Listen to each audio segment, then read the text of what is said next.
Good morning again, guys. Today we're going to start with our reading lesson. I want to kind of review one of the lessons that you all were engaged in before to kind of answer some questions, address some concerns, give you some feedback. I want to show you what I would like to see on your end while you're reading. Now, if you notice at the bottom, and you might not be able to see it because of the glare from my light, it's asking that you underline the key details as you're reading. When you're underlining those key details as you're reading, it's going to help to heighten your understanding or your comprehension of what it is that you're reading. Okay, so I'm going to go through the process of reading the text that you all had to read, and I'm going to kind of model what you should be doing while you're reading.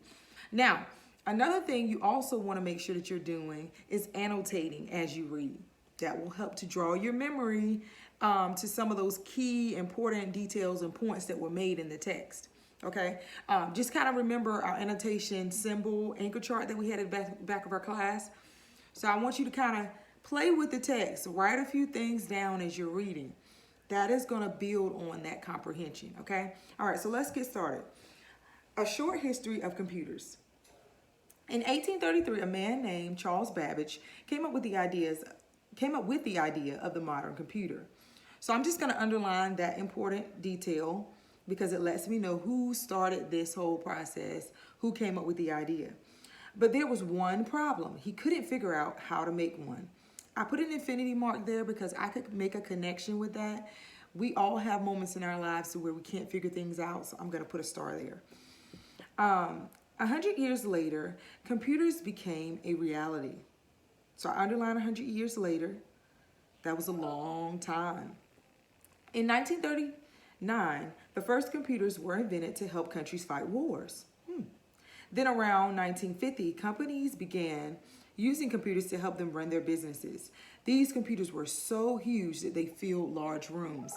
So I'm just going to write wow beside that because that's pretty fascinating. I can only imagine how large those computers were.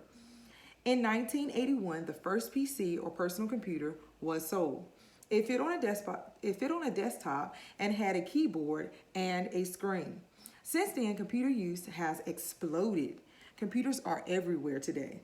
Computers have become faster, smarter, and smaller. They are so small that we hold them in our hands. And when you think about the computers that we use today that are so small, think about it. What are those computers? They are our phones. Isn't that cool that our phones actually have the capacity to operate as a computer? All right, so that's the first passage. I just read this one, and you can see that I annotated. I don't know if you can see it. Let me see.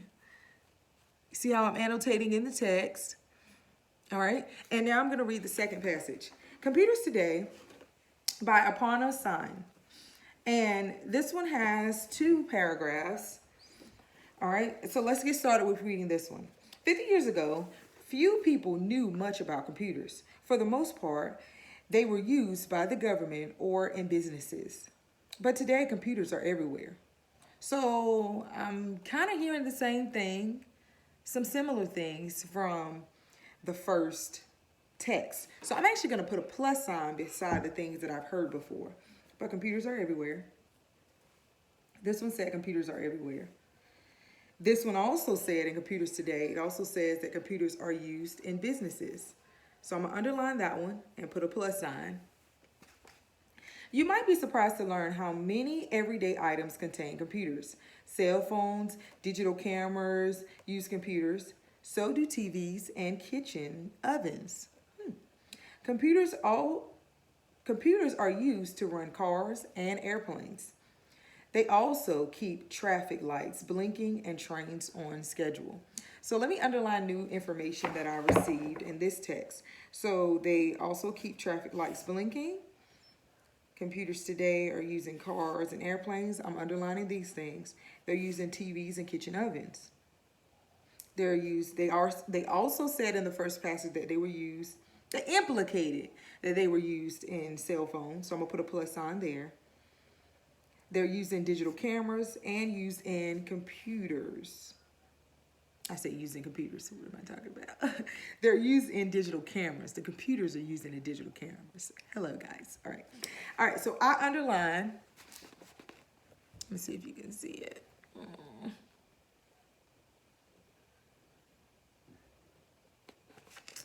let's see. There we go.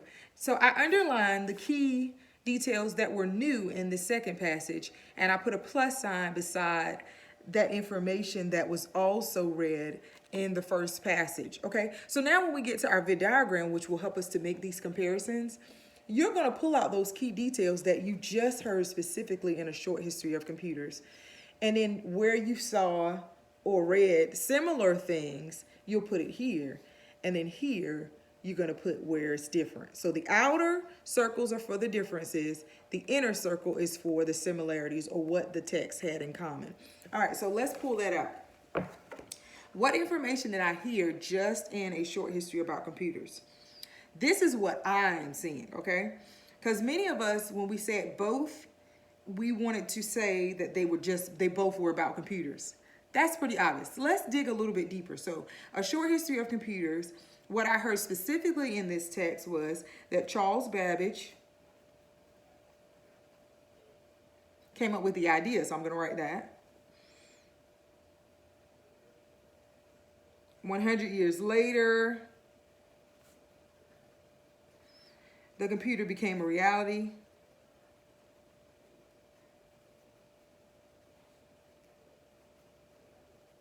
Computers were really huge long ago.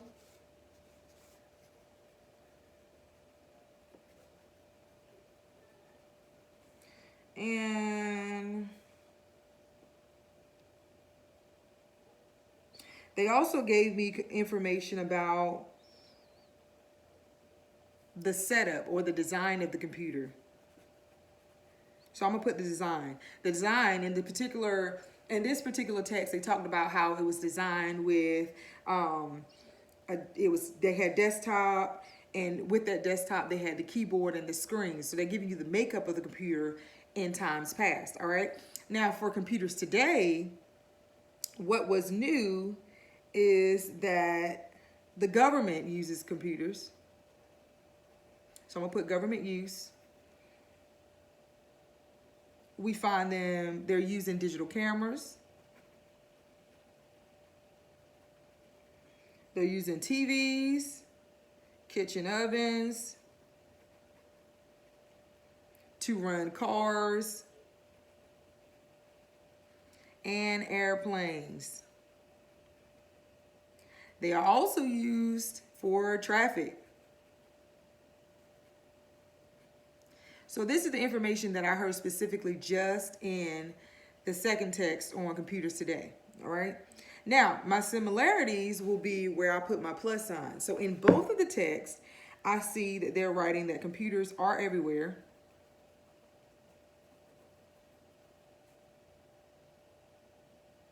Are everywhere today. So they're touching base on how computers have modernized and that they're in every location. We see them all across the board in various facets today. Computers are everywhere today. That's a similarity. They both kind of implicated that they are using cell phones. So cell phone use. And they're used in businesses. They both talked about how they're used in businesses.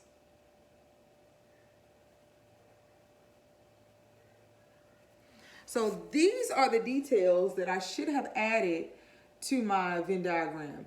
And some of us did a wonderful job in completing this task. I just wanted us to dig a little bit deeper. And had we add the extra annotation piece to our reading, it would have made it a lot easier to jot down notes here, okay?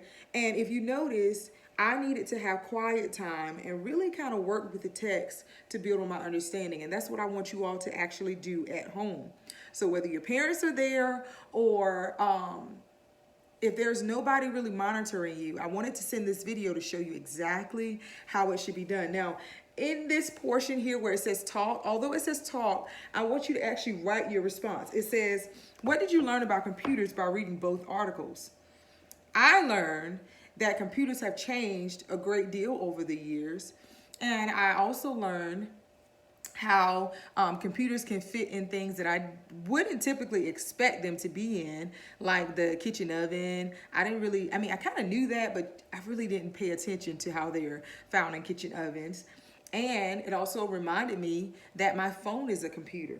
So, and also with the traffic light and keeps the train on schedule. So computers are used to help keep our lives or make our lives a lot easier. That could have been a reflection that we got or a conclusion that we could have drawn from the text, okay? So then they asked you to give a short response. Now, I noticed that many of you, when you're giving your responses, you're not necessarily restating the question, okay? So when you're giving your response, it's very important even to help me, Ms. Dove, the reader, to understand what it is that you had to write about if you restate the question. So if it says, why has the use of computers increased so much over the last 50 years? Then your restatement would be, computers have increased so much over the last 50 years because, and you're going to provide evidence from the text to justify your reasoning. Okay, I hope that helps, guys. I really hope that this little lesson, this mini lesson will help you as you engage with the text in the future. If you have questions or concerns, again, I'm here for you. Just message me, give me a call, send a quick message and say, hey, Ms. Dove, can you do a video on this? And I will most definitely try. All right, have a good day, guys. Bye.